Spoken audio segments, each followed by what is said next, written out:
Début mars, c'est le temps de penser à vos semis. Et oui, il faut mettre en terre les poivrons, échalotes et surtout les tomates pour des récoltes généreuses cet été. Semer à l'intérieur, ça vous permet d'économiser, d'avoir du plaisir, mais surtout de découvrir des variétés que vous ne retrouverez pas en plan cet été.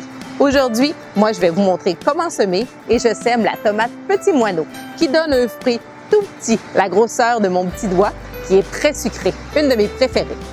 Pour faire des semis, vous avez besoin d'un pot, d'un terreau pour les semis, d'un dôme, d'un vaporisateur, de vermiculite qui aidera vos plants à germer et une chose qu'on oublie souvent, des bâtonnets pour identifier les variétés que vous allez mettre en terre.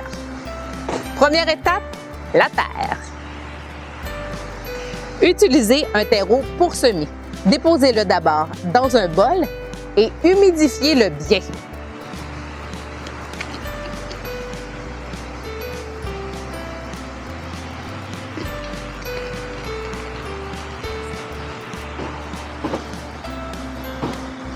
Il faut qu'au toucher, ce soit légèrement humide sans être détrempé.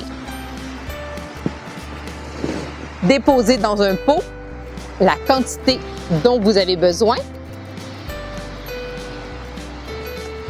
Et ne faites pas l'erreur de trop tasser la terre. Les racines de vos petites semences ont besoin d'air.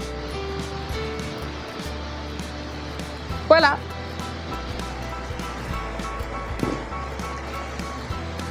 Ensuite, vous prenez vos semences préférées.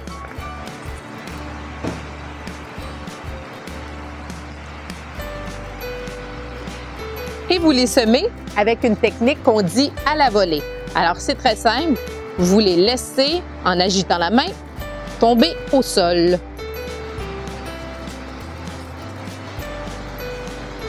Déposez une fine couche de vermiculite.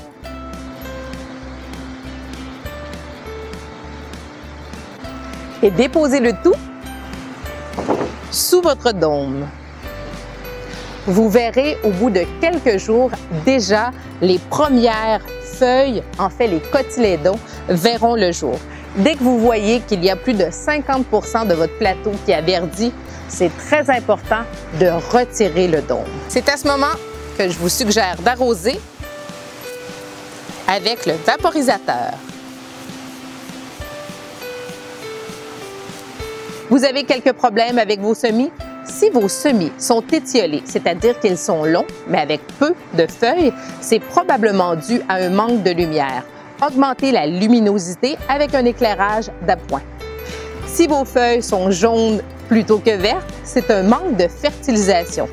Ajoutez de l'algue liquide sur le feuillage une fois par semaine. Vous verrez, elles reviendront rapidement verts. Si vos plants sont tombés sur le sol, c'est une maladie fongique appelée la fonte du semis. C'est habituellement dû à un manque d'aération et à une humidité trop élevée. Assurez-vous d'utiliser un terreau qui est stérile et qui est spécialement conçu pour les semis. Si vous réutilisez vos contenants d'une année à l'autre, désinfectez vos semis avec une solution de 1 tasse d'eau de javel dans 10 tasses d'eau pour éviter le problème de la fonte du semis. Vous aimeriez en apprendre plus sur les semis et le repiquage? Rendez-vous au Serre Saint-Élie le 12 mars à 11h et 14h pour un atelier gratuit sur le sujet. Vous saurez tout, trucs et conseils aussi.